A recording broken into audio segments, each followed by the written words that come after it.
this day. A day it has been, but somebody didn't make it. So I just thank you, Lord, for bringing all of us to see another day. Thank you for bringing us to another podcast. You know, we're 130 plus episodes in, and got a good friend of mine, man, from high school, Trevon, and I know he has a story. It just something spoke in my spirit to just bring him on our show.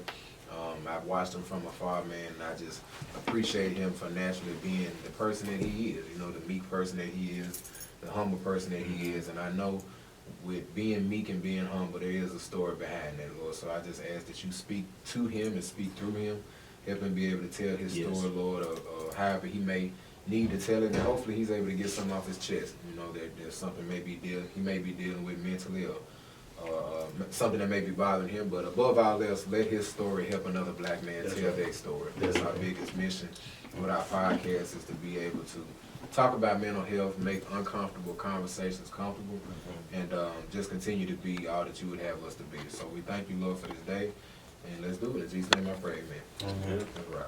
Live and direct, man. What's up, man? What's up? Another new week. Yeah, man. With the baddest podcast in Nashville, man. Y'all know our lingo, y'all know our spiel. The #1 podcast voted by the Nashville scene, man. Y'all know how we rock. Black Man Vent 2, man. We back on YouTube. YouTube. Got the camera out. I made sure I got my hair cut for this special occasion. But, man, super excited, guys, to be a part of a new week, man. New episode, guys. Have you heard of Black Man Vent today? I'm excited for today's guest, man. Naturally, man, he is one of the most meek, humble, non-talking dudes that I have ever met in my life. But nonetheless, man, I am super excited to be presenting to some, introducing to others. He be dressing, and I ain't talking about Thousand Island. My good big brother, my big friend, big dog, Trevon Kelley. How you doing, man? I'm good, man. I'm good. Appreciate you for bringing me on. Appreciate you. No doubt. Glad to have you, man. Yes, sir. Glad to have you on the show, man. And man, TJ, man, we're gonna dive right into it, man. Again, thank you for being on the platform. We stand strong as a mental health platform, the only black father and son mental health platform. Did y'all just hear that? Only black, the only one, father and son. The only one, man. It's only one. The only one, man. So we are definitely excited to have you on, man. Let's get into the conversation. For those that may not know you, Trevon, man, talk about your background, man, your upbringing in school, family, man, mom and pops, man. Just kind of get into that candid conversation, let everybody know who you are. Naturally from Nashville, East Nashville to be exact. Yes, sir. My East. Yes, sir. Yes, sir. My mom is from a little town in Virginia called Suffolk. Okay, Suffolk, Virginia. Yeah, I heard of that. That's where all my mom's side of the family from. My dad is from East Nashville. Okay. Grew up in Virginia for about 2-3 years, and then when my dad got out the service, that's how we ended up getting here. I'm the youngest of 3, big brother, big sister. Wow. I'm an uncle of 4. Uncle of 4. Yep. All right. I got a nephew that just turned 8 months. Wow. About 2 weeks ago. That's what's up. So yeah, Man, that's cool. Uncle of 4, sibling. Yep. Yeah. So yeah. Went to East for high school. Went to Haynes Middle for middle school. So yeah, I've been out East my whole life. Yes, so sir. I feel like I'm a native. Yeah, man. And like I said, man, it ain't too many people, you know, that have really just heard you say a man of words, man. So I'm excited, naturally, for the second half, man, for you to just kind of get into how you know, deal with mental health and whatnot. But, man, naturally, we are a father and son platform, man. Talk about your parents, man, just in depth a little bit more, man. Your pops, you know, did you guys have a pretty candid relationship, man? And how was you guys' relationship growing up? My dad's pretty much real low key into himself. He don't really talk much, so I kind of feel like I got that from him. My dad's a real introvert, but you get to know him, you hang around for a minute, he be all exuberant, he be outgoing. My mom, she real loud.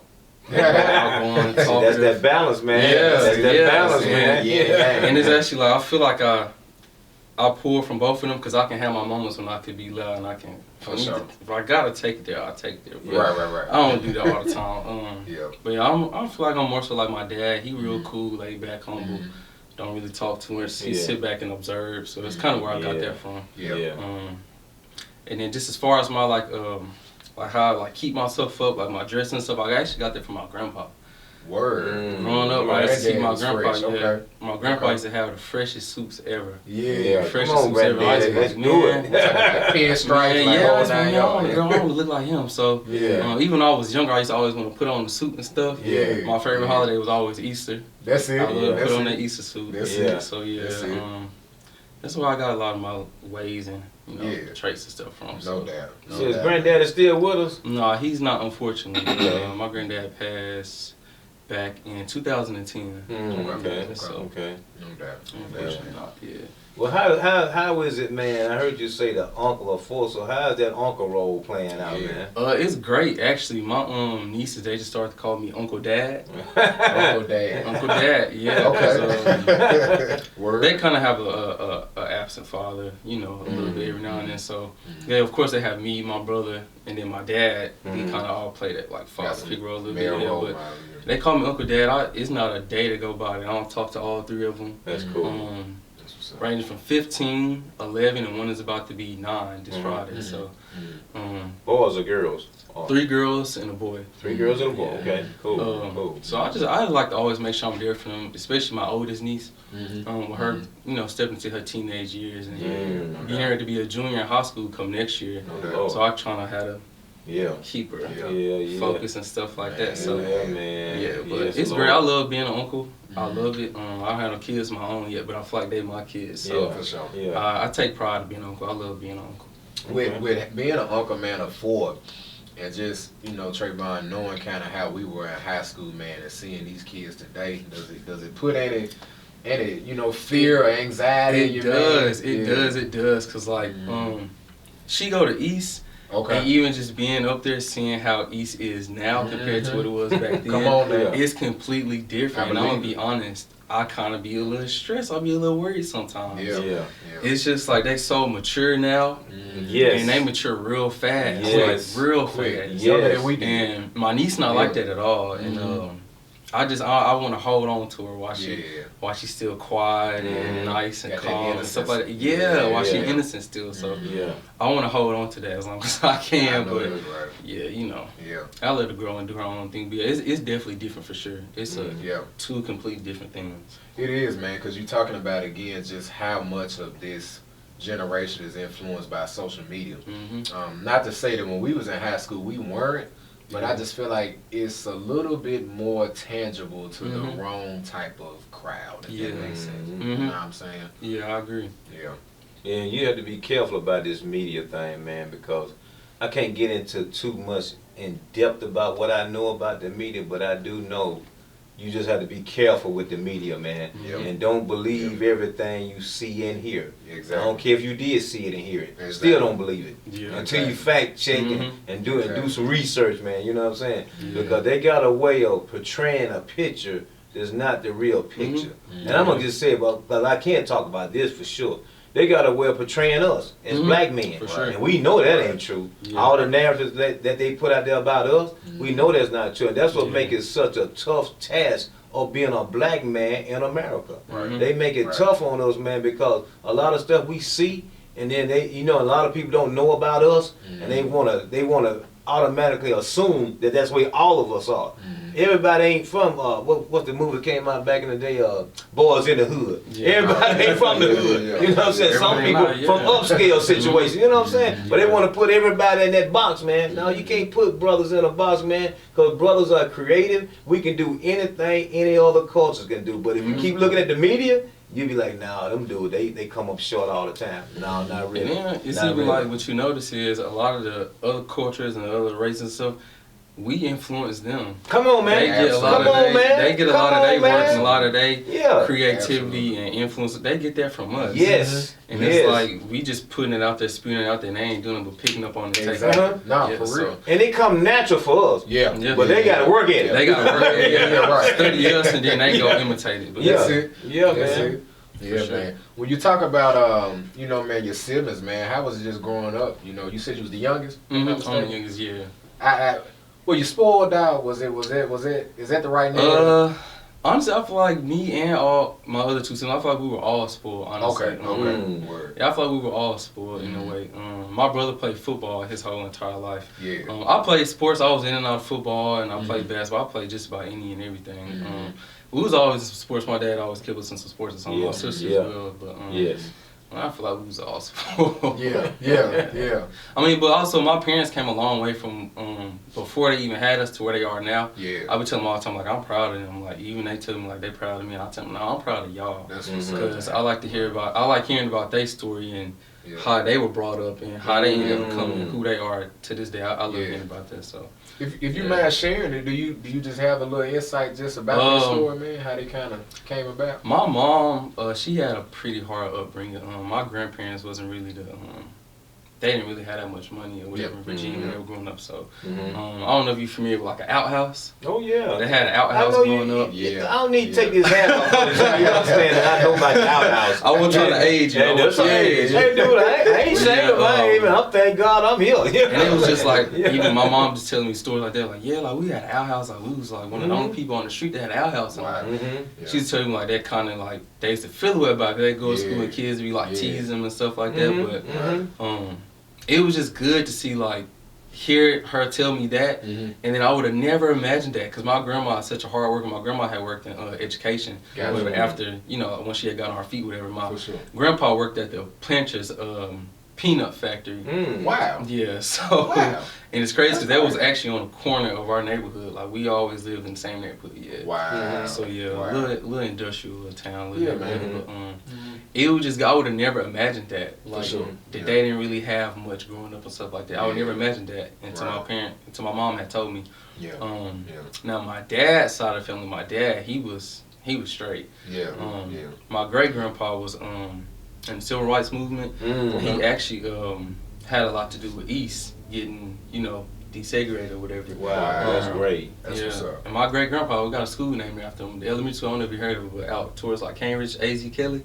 Yeah, that's my great grandpa's school. I've heard of it. I never, I've been down there. But I've heard of the school. So that's my great grandpa's school. Wow, come on, man. Yeah, we got a lot of roots on the Kelley side of family, my dad's side. So and it's a good thing. And it's good to be in touch with your history, man, and know that somebody in your family helped make history, man. Yeah. That's a good thing, man. So when you think about that, man, how does that make you feel as a young black man?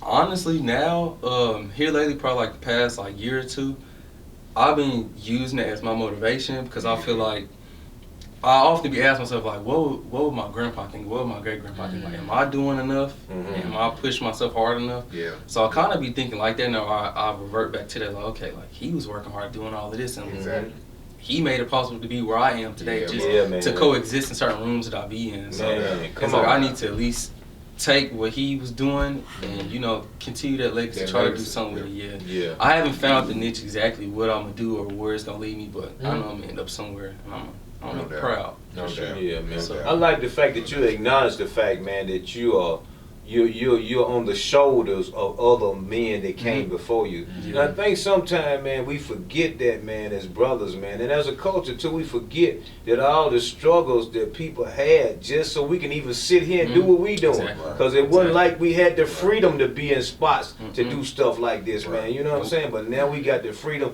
not only of the space, but the airways too, to be able to do it. Because there's no way back in the 30s and 40s and 50s and 60s and beyond that they would have had given us an opportunity to be on the airwaves doing stuff like this, man. So it took a lot of sacrifices for us to get here. So like you said, that should cause us, and even still me, that should cause us to want to sacrifice for the generation that's coming up. Me and my son has talked about a lot. He got a son now. I'm trying to build something for not only his son, but his son's son. You know what I'm saying? And that's the way we got to start thinking, man, as a culture, and especially black men, because we're the seed bearer. You know what I'm saying? So if you're the seed bearer, you need to take pride in that when you make something with the seed. You know what I'm saying? You need to take pride in that, man. Don't just have them out here willy-nilly. You know what I'm saying? Take pride in it. So with that being said, do you aspire to have children one day?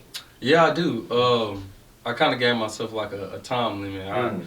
I at least want at least 2 before I'm like 34, 35. Mhm. So yeah, Mhm. I'm 24 right now, so time ticking. Yeah. I need to get on it, but yeah. Check my watch. I do aspire to have kids, yeah, for sure. Yeah. Man. But that's a good thing, the fact that you even say that you want to help, because I meet a lot of people, we was kind of talking about it before we got on air, man. A lot of people are frantic now about bringing kids into the world, man, and they have a fear for doing that, man. So how do you look at that situation? I mean, it could, or it probably will be fearful once I do get to that point where I'm like, damn, I'm really about to have a kid. But like for example, I use my siblings. I look at them. So of course not my sister, but my brother. My brother always been like real outgoing and stuff like that. And he just loved to like travel, be out, be around. My brother real like people's person or whatever. So just seeing when he had his son, how he had to sit down and he had to talk, he was like, like my life really about to change. Like, he like every day I'm waking up, like I'm not even thinking about me first. I'm thinking about him first. I'm thinking about like what he needs, what I need to do. Yeah, man. So true. I guess it's just like I know once I do have a kid, when I get ready to, it's like your priorities is changing. Oh yeah, your priorities is definitely changing.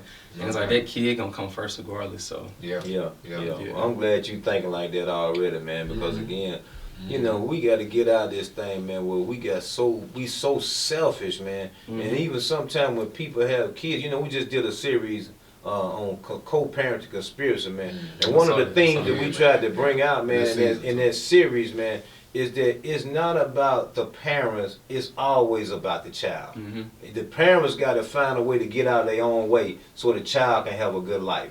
But the child ain't going to have no good life if they bickering, going back and forth and all this type of thing. The child can't have a good life if the mama mad and the daddy mad all the time. You know what I'm saying? So you just got to think about the child, man. Always think about the child. And then, hey, they might, you know, reciprocate that once they grow up and get in their own relationship or whatever like that. So, True, exactly. Yeah. True. We put out a statistic, man, that I think it stated, I'd have to go back and look at the website. Y'all fact check me later on. But in the episode we dropped, in 1990, I want to say it was roughly maybe 3.1 million black single mothers in the United States. 3.1 million. Up to 2020, it jumped like a whole million, and I think a million and a half to like 4.25, 4.35, something like that. I had to go back and look at the statistic, but what do you think about that, man? Because, you know, me and Pops, we always say that the conspiracy is to get the black man out the home. That's the deal, man. For you to have naturally had role models of male figures, and then you spoke on your nieces, if you will, that have absentee fathers, man. How important is it, man, to have the black man in the black home, especially in today's time with so much going on? It's very important because even if you have daughters and you're a father, you still teaching them life lessons. Right. And they can still learn things from you. They can see how their mother and father communicate, how they love on each other, how they how they just manage their relationship. So it's like it's very important to have a important to have a 2-parent household, but it's not, of course, that common nowadays. But I wish it was. I really wish it was, because not being like judging anything, but I feel like a lot of females are like young females nowadays. They wouldn't grow up and be so fast, or they wouldn't be so mature if maybe they did have that father figure in the house. Absolutely. And it's not really to blame or put the fingers at the mom or anything, because she's probably trying the best she can. But it's very important. It go a long ways. It go a long ways. Well, with your parents, you talked about that yin and yang feel, man. Like, naturally, having both of them, I know, man, made your life better than what it would have been without. For sure. You know what I'm saying? For sure, yeah. And it's funny because my mom and dad, I feel like they're complete opposites, but they get each other so well. They know each other like the back of their hand. Just like growing up, I'm like, like I want my relationship. To reflect that. I just love it. I definitely got a question for you. It just sparked up because I tell my mom and dad all the time, they've been married, 28? That it's for me, and it's just my opinion, but I'm asking you, for me, it's an underlying pressure. I feel like not in a sense of, that's their intent, but as children, man, we see that, and our parents see that love, but also on social media and other variables, we're not seeing it. So do you feel like it's a little bit of kind of like a pressure to try to not necessarily meet that expectation of marriage, but, just crave that so much, again, in a world, man, that really just does not invite that type of 20-year marriage, 30-year. I ain't seen nobody 40, 50. You know what I'm saying? I was just telling a friend this the other day. I don't really be seeing that many weddings no more. That's exactly right. And I've only been to one wedding in my life, and it's like that's my point. I've always been around a family or cousins, whatever. I always had a 2-parent household, so I just always seen that. And when I kind of don't see it or whatever, it kind of I don't know. It made me feel away because it's like I know that that's how it's supposed to be, right? But not everybody's going to get that opportunity in life to have that 2-parent household or to even have their own. So it's like, I don't know, it's some pressure on it. But I don't really think people should beat themselves up too bad to just, I gotta be like a relationship, or I gotta be married one day or something like that. So I don't think it should really be all that pressure on there. I don't really feel that pressure because my parents tell me all the time, like, it'll come when it come. If it don't, you'll be straight. Right. So yeah, I don't think it's all that much pressure on there. Word. No, hey man, it'll happen, man. Sometimes you just gotta wait on it. You know, sometimes that's what we as brothers, man, mess it up because we and sisters too, we go too fast.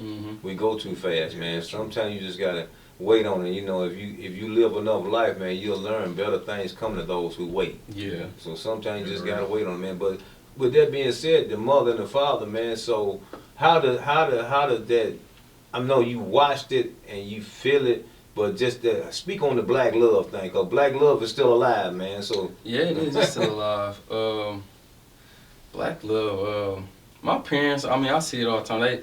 He take her on dates and stuff on the weekends, stuff like that. It's just like simple stuff like, she know my dad lit a grill on Sunday, so she already had the charcoal, the food, and all that. You know what I'm saying, man? It's just like they meet each other halfway. So I be sitting there like, man, I love that. Like, they balance each other out so well. So it's, I love seeing it. And just how they is like with their grandkids. They love being grandparents. And I love to see how my nieces and nephews love having active grandparents to get up and go jump with them, urban area somewhere, get up, take them to the mall, go out, just do anything with them. So they love hanging with their grandparents. Just I just love seeing them in every type of space that they are in. So that's cool, man. So how long your parents been together? 31 years. Man, come on. Wow. That's what I'm talking about. 31 years, yeah. Man, shout out to y'all when y'all watch this. Parents, my dad for sure. Yeah, shout out to y'all, man. Wow. Because again, the black love thing, man, we don't see it in our generation as much. And that's kind of why I asked the question, man, because you looking at 31, I'm looking at 28, like, I'm looking at my watch too, you feel me? So it's like, man, but I think it's so good, man, and hopefully, you nor me are taking it for granted, you know what I'm saying, that we got parents, man, that naturally have paved the way behind the whole black love image and whatnot, man. It is a beautiful thing for sure. But man, let's get to a quick commercial break, man. I gotta get into your story. Pops gotta get into your story, man. Black men, mental health. Y'all know how we rock, man. Have you heard of Black Men Vent today? We got my guy Trevon Kelley on the show. Right after this quick commercial break, we're gonna get right into it. Yes, sir.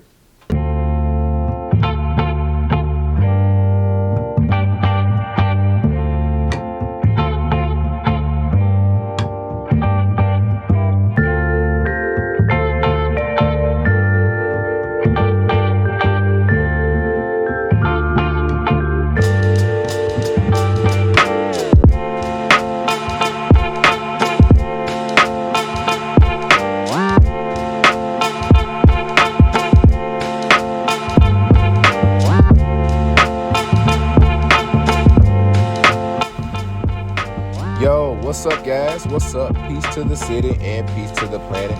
You're listening to the baddest podcast in Nashville, the only podcast that gives you a radio show feeling with a podcast undertone. We are Black Men Vent 2, and we are proud to announce, as you can see, that we have brand ambassadors that are a part of our movement. Yes, guys, Black Men Vent 2 has 5 women and 5 men who have joined us and believe in us just as much as we believe in ourselves. Their job is to make sure that they carry the mission and carry the message of doing what we're trying to do in our city of Nashville, and that is make uncomfortable conversations comfortable, aiming to change the narrative of black men one episode at a time. We are super excited to introduce to you guys the brand ambassadors of Black Men Vent 2. Stay tuned going into the new year because we got big things planned with our new family. Thank you.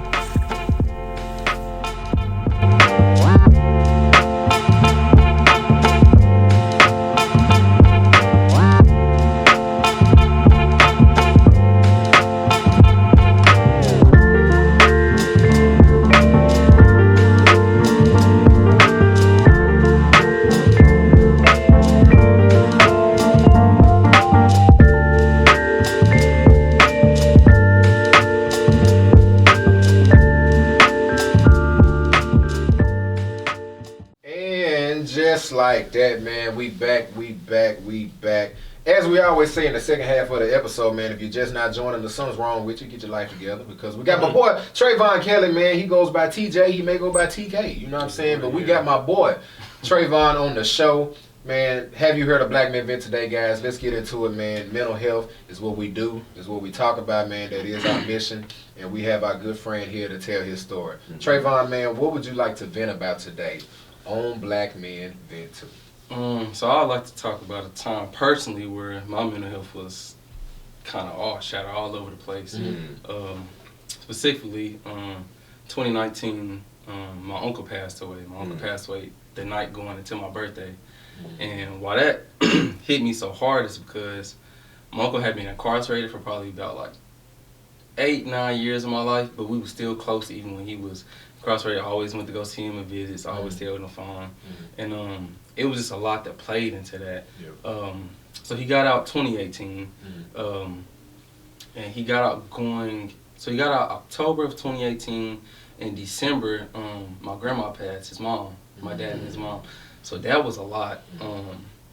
And I was trying to make sure I was being there for him. Because that's a lot to have to deal with. You fresh out. You come home, you lose one of your parents, and it's like, dang, you already haven't been around him for this long. So it's like, that was a lot. And I knew he was going through a lot, and at the time, I was going to TSU, I was a sophomore.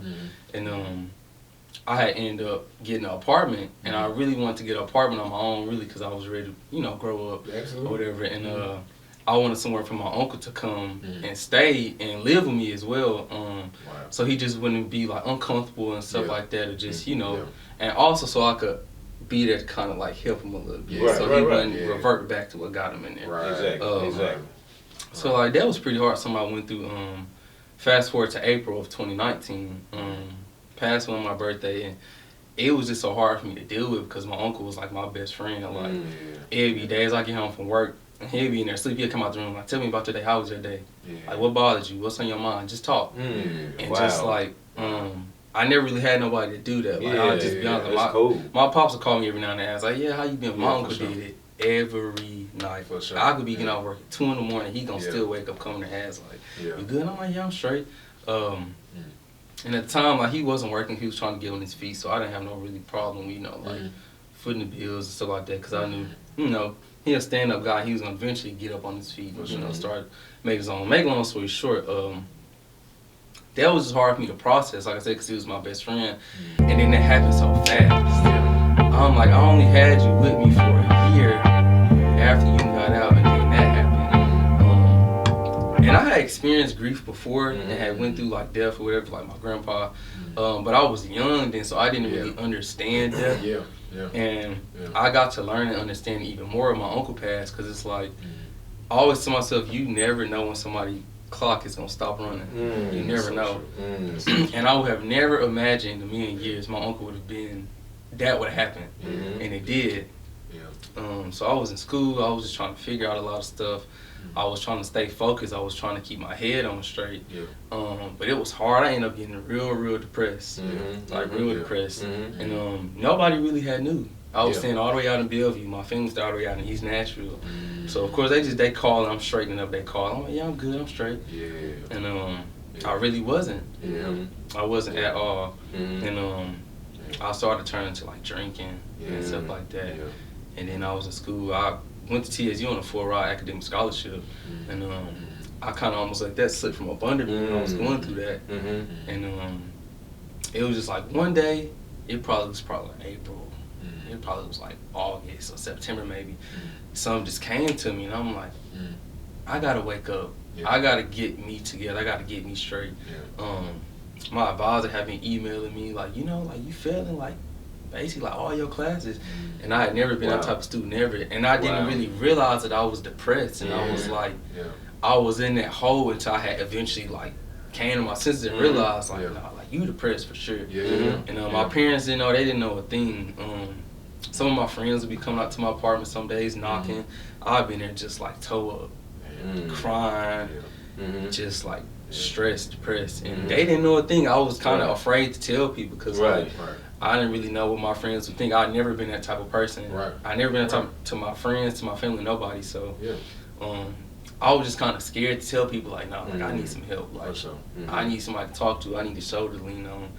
And it was like when I told my dad was like, you know what's crazy? Because like I've been depressed too. And I'm like, see, I would have never known. I'm like, this is where I get this from, keeping it in. And that's why I like to try to do Black Men Vent, because Black men don't always get that safe space to be vulnerable and to show their emotions and stuff like that. So I eventually ended up telling my parents whatever, and my dad was like, so what we gonna do? And I'm like, we need getting like some therapy or something. And my mom working in the field that she worked in, she was able to get us free therapy through her job. And man, when I say the first day I talked to that therapist, probably the first 5 minutes, I was bawling. It just felt good to be able to like vent and be getting it off and like just tell somebody what I have been battling, like mentally, physically, emotionally. And it just felt good. And I even tell myself to this day, I'm thankful that I went through that and I had to experience that, because that made me change my outlook on life after that. It made me strengthen my relationship with my family, my friends, because like I said, you never know when nobody's clock is going to stop ticking. That's true. And it's just like dealing with that, my grandma, and then my uncle a few months after that, it was just like nah, this is a lot at one time. So that depression thing is real, man. It's scary too. It's scary. Yes. It comes out of nowhere. It does. And then I was scared because, of course, I would have, random moments where I might slip back a little bit, and I'm like, nah, get myself out of it. And then it scared me because a year later, it was 2020, that was the pandemic. Absolutely. And I told myself, I'm like, I know for a fact I'm going to go back in that same hole. If I don't start finding ways to pull myself out of this sadness or out of this depression, if I don't find ways, my therapist started helping me find ways and stuff like that to pull myself out of it. So I was just thankful that I was able to just like go through that, get some help. And alongside with my dad, they helped me too. So no doubt. A lot of people don't talk about it, Trevon, man, but COVID really opened up the conversation behind mental health. You talking about, man, being quarantined in a room where you may not even like your family for real. You gotta be in there for 2 to 3 weeks at a time. You know what I'm saying, man? And really just kind of manage your thoughts. And one question I did want to ask you, man, just as a Black man, what makes us respond when someone asks us, how are you doing? And you say, I'm okay, when you know you're not okay. Well, because that's really a cultural thing for men to do. That's in our culture, in our nature. But why, though, in your opinion? What you think? I feel like because you just raised and you're programmed as a little boy to just be tough. And you don't really supposed to, like, express yourself or show your feelings or tell nobody how you feel. It's just like, I kind of feel like it's how you raised. And I kind of feel like it's just like within our culture too, because just in the Black community, Black culture, like, it's not really common to, like I said, express yourself or talk. Like, I got this on my mind. I want to talk to you about this. Like, they kind of look at you funny. So it's just not taught at a young age as a Black man growing up. So you just be programmed to just like, I'm straight, I'm good, I'm okay. But really, you not. So Man, and I'm just sitting there thinking how blessed you were, to have your uncle to do that for you. And the trip part about it is this.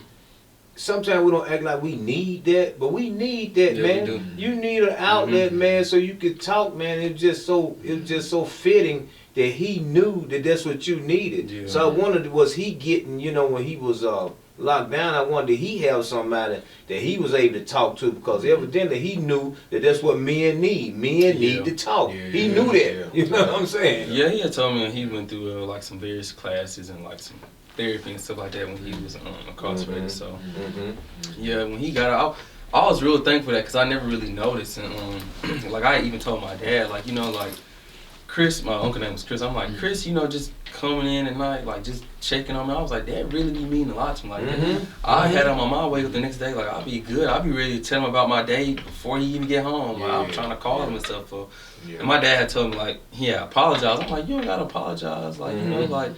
You did it, but maybe you didn't do it as often. But it don't really matter because I got it from my uncle. I got it from your little brother. So it still felt like I was getting it from my dad anyways. So, no doubt. No doubt. Yeah, I was really thankful for that. And just having him as an outlet because I never really, I got friends, siblings, stuff like that. But I never felt comfortable with talking with about intimate stuff. Yeah. So brothers, if you're listening and you're looking and you hear what we're talking about, if you know a brother and he come to your mind, call that brother up. Talk to that brother, man. Hit him up, text him or something, man. Because a lot of times I watch this happen, man. When your spirit, man, brings just everybody might not be spiritual, so I'm gonna say just when something comes across your mind and it's a brother that you know, or even it don't have to necessarily be a brother, but since we're talking about brother, but if it's a brother, sister, whatever, if that person comes across your mind and you ain't talked to that person, ain't seen that person in a while, you need to contact that person, whoever that is. I actually just was reading this article at work earlier, and it was saying that you're supposed to do that. If somebody crosses your mind, you should reach out to them. That's it. No matter where y'all stand in a relation. That really dawned on me. And I had my moments where I let my pride get me like, nah, like I ain't reaching out. Like, boom, there you need go. to because I tell myself to this day, like I keep saying, you never know somebody clocking on that. And I would hate to, like, dang, they crossed my mind yesterday and today they gone. And then you'd have been telling yourself, I wish I would have. And I never want to tell myself that again. Ever. That young lady right there, Sister Peaches. Matter of fact, shout out to Miss Peaches. Shout out to Miss Peaches. Shout out to Miss Peaches. This room was dedicated by this church for that young lady right there. Okay. But man, when she was in a nursing home, man, we had talked about it. Me and him talked about it, and me and one of my prep partner, we talked about it. Talked about going to see the lady. Never made the time to go see her. That happened for about 2 weeks. What about she passed, man? The day that we was going to go see her, she passed.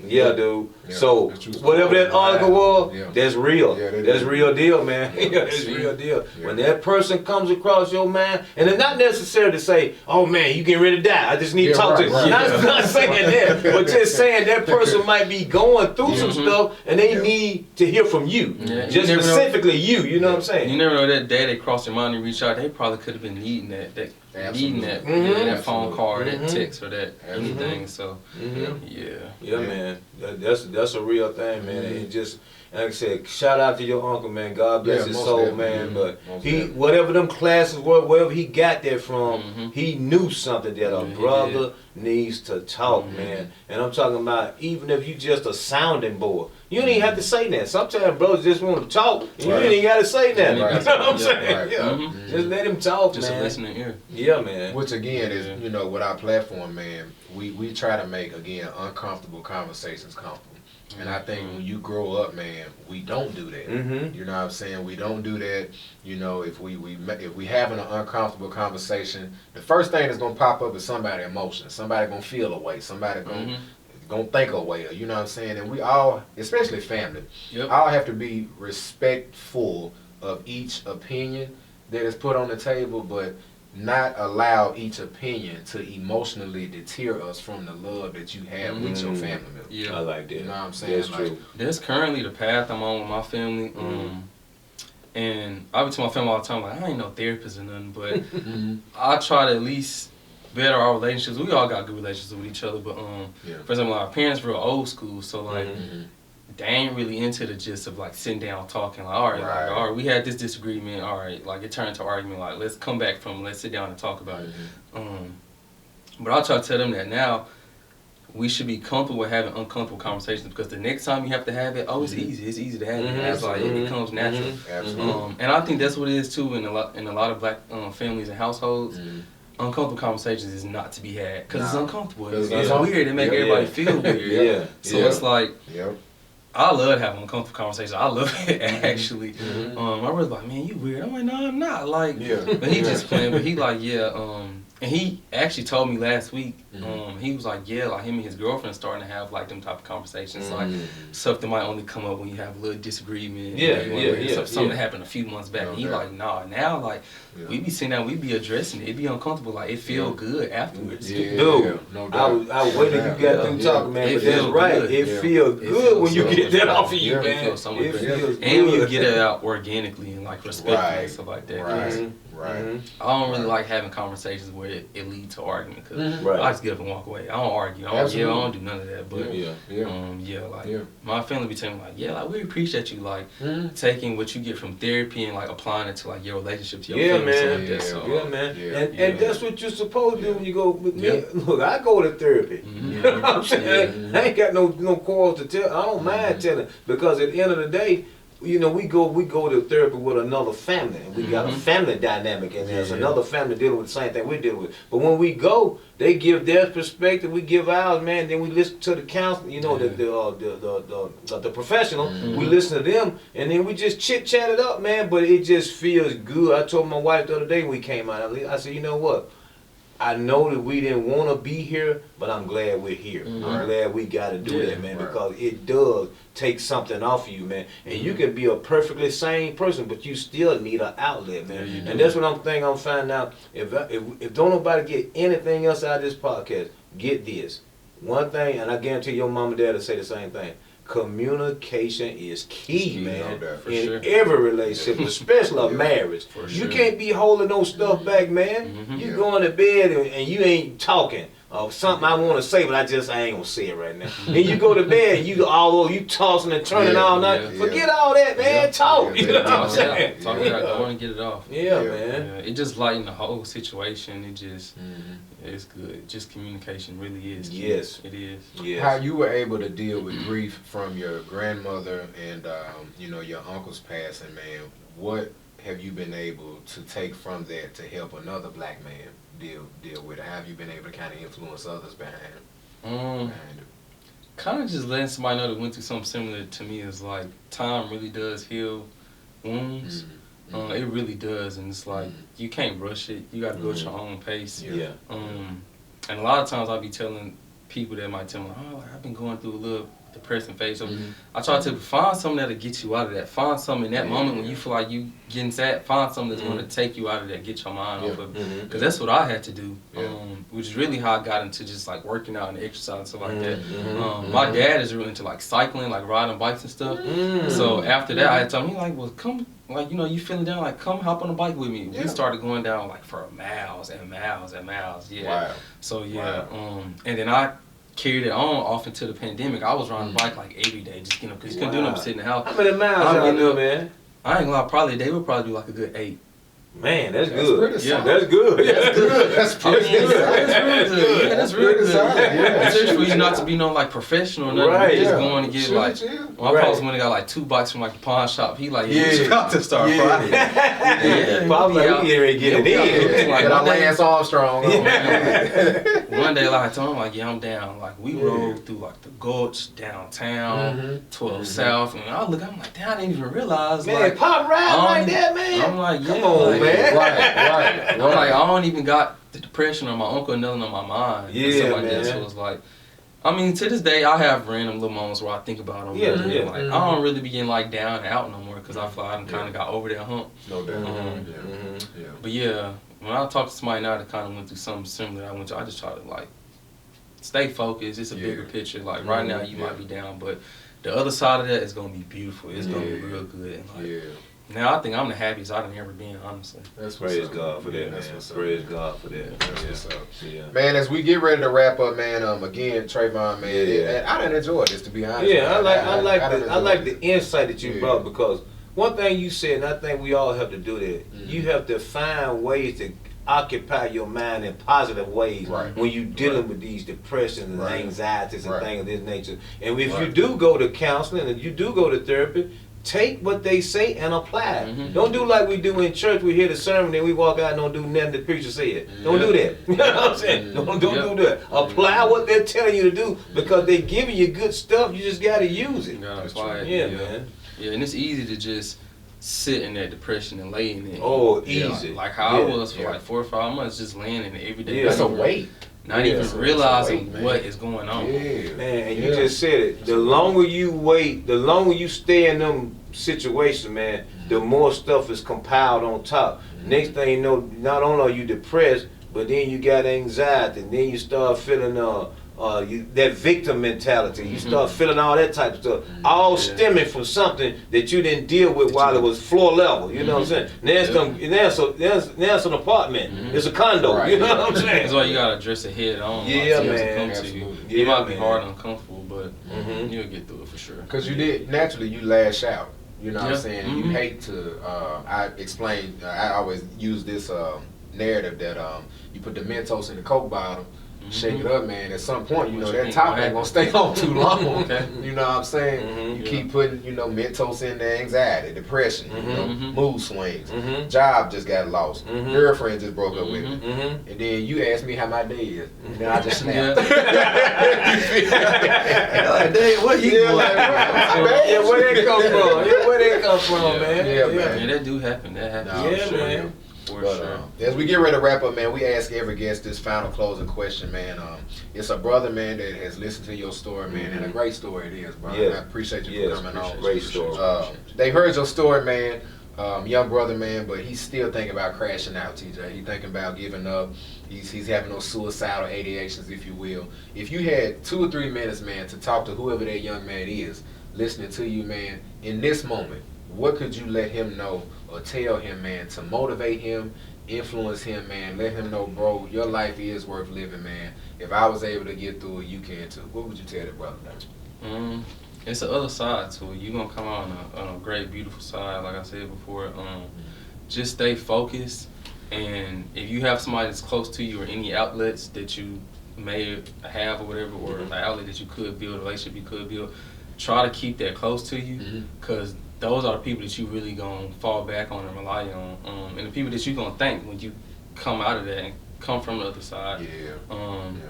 Just, I don't know, try to find something to pull you out of it. Try to find something to keep you, you know, with some positive thoughts, some positive feelings.